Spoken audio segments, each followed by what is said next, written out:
Probably should have had everything set up on the other side, but that's all right.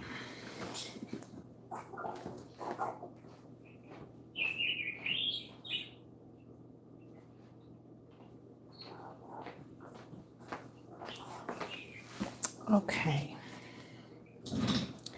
I wanted to come on and talk to you all about color studies, and I was trying to make sure that I have everything in the shot. I wanted to come on and talk to you all about building. Okay, maybe that's better.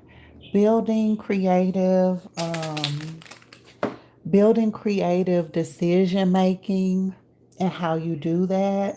Um, I was watching a video and I was watching an art YouTube video and it made me think about the different aspects of the creative process.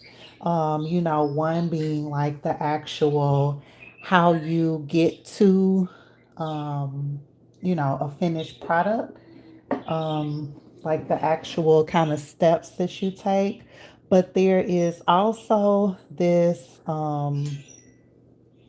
emotional or mental, logical, um, intuitive aspect of the creative process as well. And that is decision making. You know, why why did you choose the steps that you chose?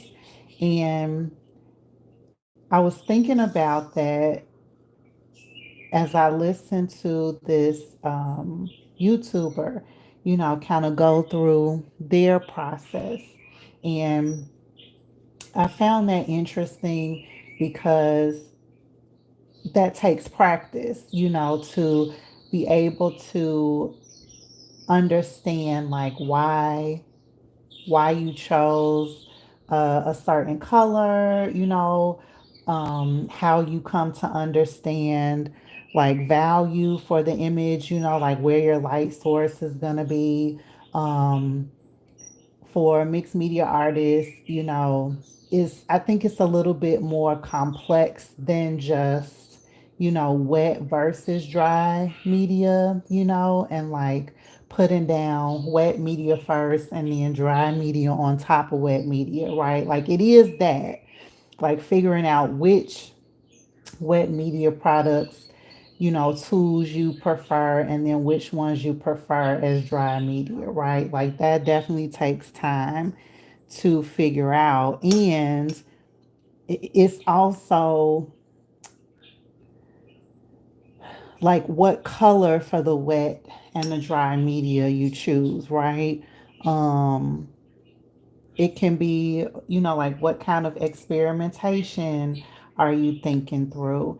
And I'm like, okay, well, I wonder how did this person get to that point where they kind of knew what what options to go to in their toolbox. A few videos back, I mentioned, um, like sometimes when I sit down to create, like I have a plan, I can have like a color palette, and everything like already together. And then I'll sit down and I don't, I'll start and then I get to a point where I don't know like what to do next, Um, and that can be for a lot of different reasons. Like some of it I think is because I don't have some of the tools that I would really like to have, Um, and then some of it is kind of what I wanted to get into right now, which is color studies, thumbnails, making ugly art, and also the intuitive aspects of the creative process. So, um, One of the kind of projects that I'm reworking right now is a dream art exhibition submission that I made quite a few months ago. Got into got accepted into the dream art exhibition, and I am revisiting um, some of those some of those images and reworking them. It's the videos where I talk about like elephants, and one of the things that's been very helpful for going back to that particular series is having thumbnails, right? To go back to, and like what I'm kind of doing right now, which is color studies. I am working through which color palettes go well with the story that I'm trying to tell in this rework. And I've been really like looking at this color palette here. Um, I today had started to kind of look at this color palette a little bit and wanted to just come on and talk about that, making different decisions and how you can potentially do that. And so as I was watching this YouTube, about this person's creative process, um, it made me, you know, think about and reflect on, like what are the skills to build to help with having the language, right? To even describe what your decision making process is. And so and y'all tell me what y'all think about this. I think that what helps with that is things like color studies, like trials, um, building the knowledge, right? So, color studies, um, this process that I'm kind of going through right now. So, I am looking at beginning to build out not only the colors that, again, like I like in this, in addition to the colors that I don't like in this. I'm also going to be building out like what goes well on top of each other, what goes better underneath, maybe what an underpainting color, what's a good underpainting color for this particular color story, right? And when I get to the point where I'm ready to, like sit down and actually recreate the image, I will have a language that I've kind of built around that, right? And the language that I've built is things like this, like these color studies, like being able to know what goes well over the top of each other. I wouldn't know that unless I created the pathway for me to know that, right? And color studies, doing thumbnails. Oh, the other one is repetition. I draw many of the same images, kind of over and over again. And one of the things that, I'm personally working through is like composition. So, like a lot of the times when I am recreating the same image over and over, I'm playing around with composition, seeing what works well together.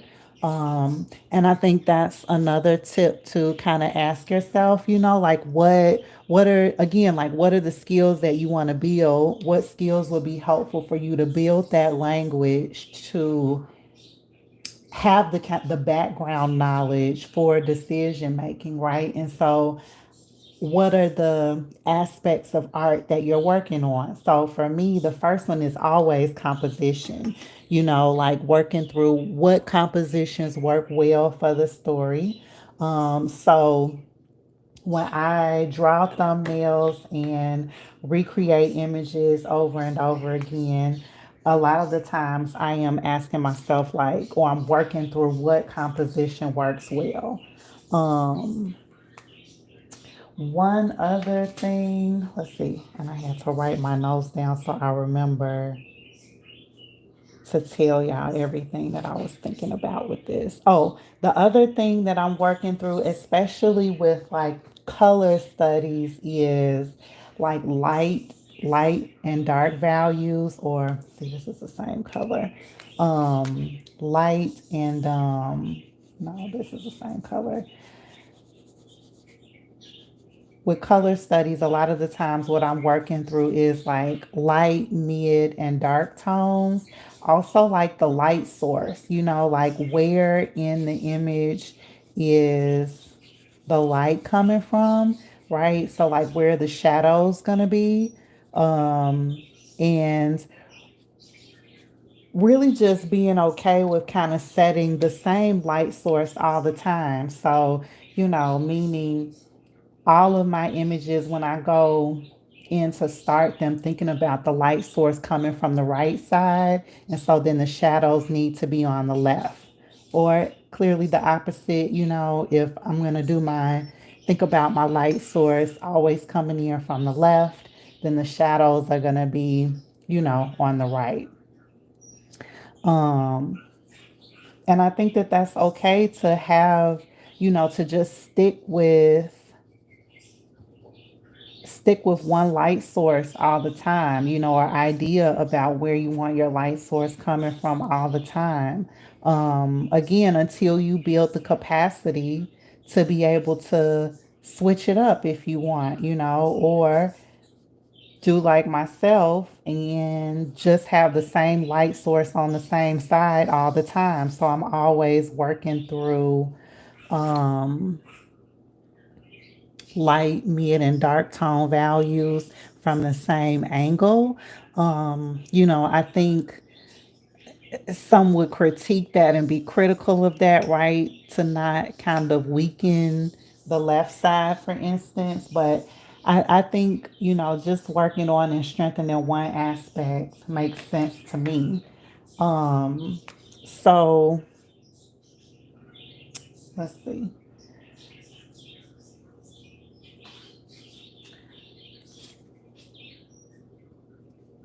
Intuition. So the other kind of piece that I feel like,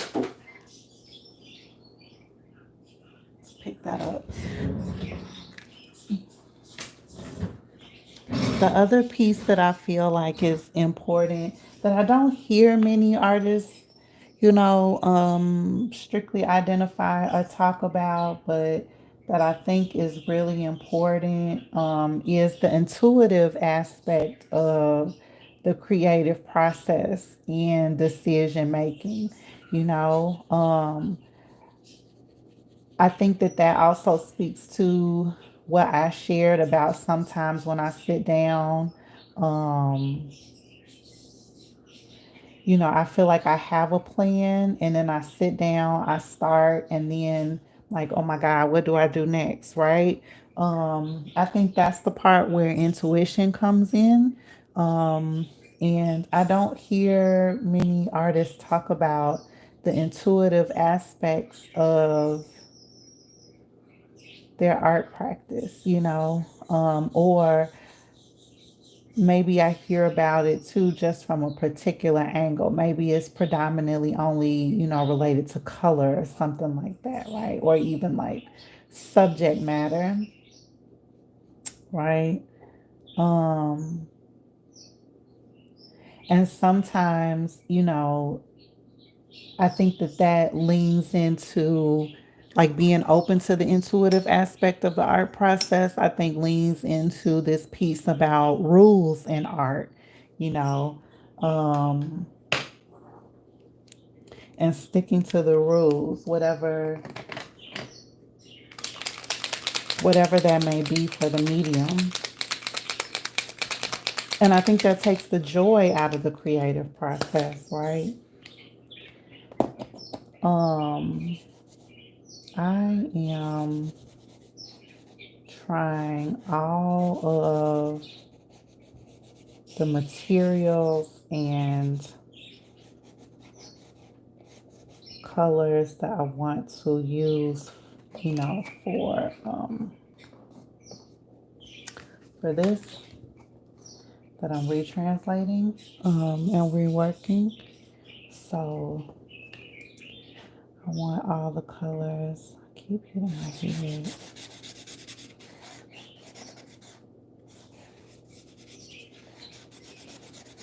So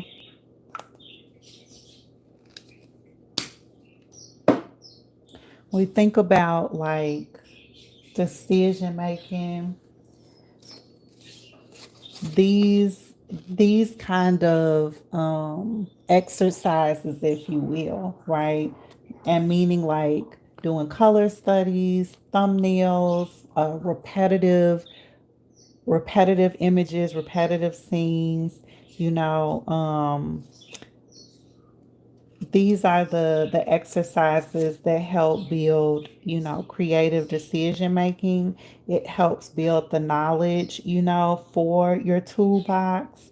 Um, like you have to create art, like you won't know what that is for you unless you create art, and do it multiple times, right? And like I said, color studies, thumbnails, repetition, things like that. Um, those are the aspects that help you with building that language.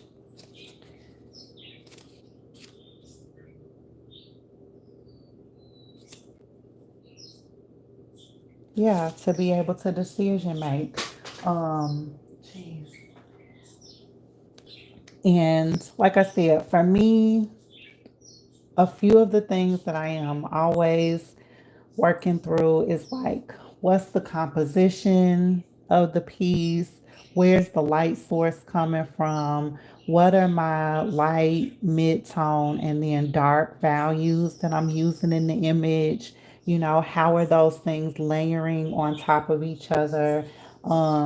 The other thing too that I'm working through as well in my color studies is also my mixed media palette. A few videos back, I talk about the discovery spiral with color palettes and also building a mixed media palette. And so what I'm showing y'all here is again like not only just the colors, but also like different textures, different ways for me to bring in texture and actually seeing that kind of laid out first, like it's very helpful, again, for decision making, but also if and when I need to go back to talk about how I got to the outcome of the image, um, I have a way to story tell.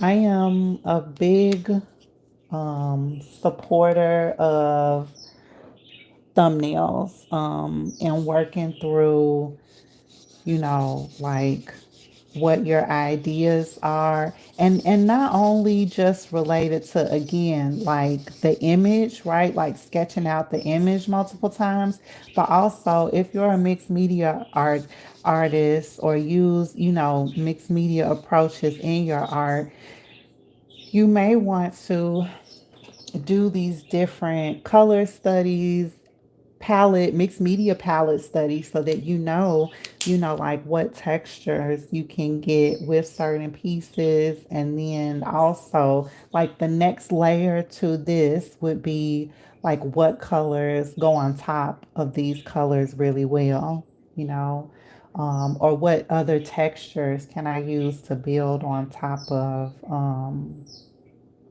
these other colors. Um, and let's see, this is this beige red marker. One thing that I do want to do is um, I really liked how on my reference image Um, I have put down this beige red marker. This is a watercolor marker from Faber-Castell in beige red. So I'm gonna wet this. Um, and then the other thing that I really liked was putting some of this Potter's Pink, uh, Kiritaki Gansai Tambi on top of, and mixing that in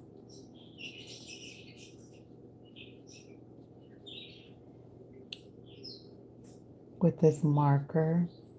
It just really deepened this Potter's Pink to me, and I really like that. Um, so I'm gonna do this twice because I did this a different way on my paper. And so yeah, like again, this is a part of the creative process, right? Like doing trials again, especially if you're a mixed media artist. Um, how would you know what works well together? You know, um,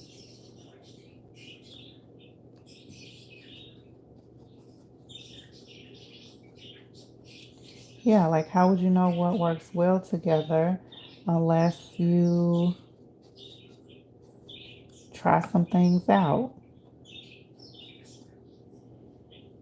and break some art rules, right? Like, yeah, I really like this. I wonder if y'all can see that. Maybe you can. I really like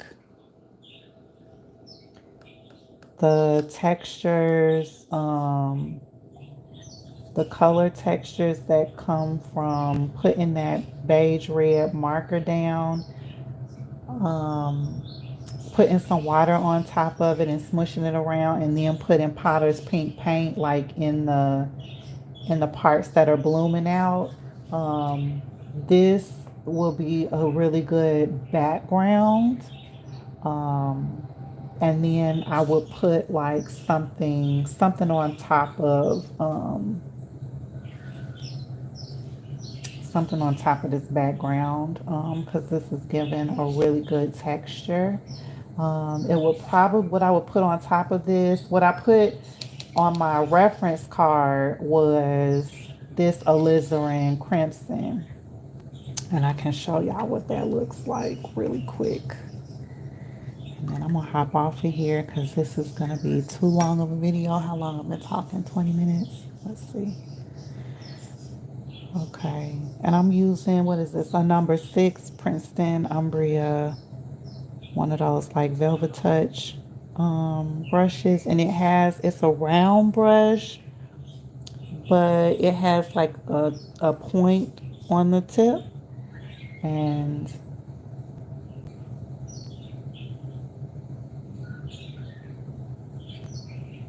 see how pretty that color is on top of that pink.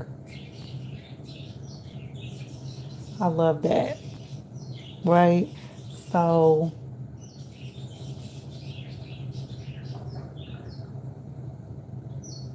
again, this is a very pretty background to me. Um, and I would just work on top of that. And for me, I like the wet on wet. So what I would do is wait until this dries, put another kind of coat, add some additional color to this alizarin crimson that's on top of this beige red and Potter's Pink, just to deepen it more. I will also probably use like this wine red Holbein pencil to do that, put in a little bit more detail. But I think that Again, not only walks through like how do you build creative decision making capacity, but I also shared with you all, I demonstrated those aspects of the creative process related to decision making, right? Like color studies, thumbnails, intuition, repetitive images, or repeating steps, right? Um, so let me know what you think in the comment section about, yeah, like what are you working on related to creative decision making? How do you make your decisions in your creative process? Is it based on like what I shared with the aspects of skill building that you're working on? So the skill building that I'm working on is composition. Where's the light source coming from? And like thinking through light, mid-tone, and dark tones through steps like color studies, thumbnails, so on and so forth. Okay, so I will probably come back on here. Yeah, thank you all for listening to me.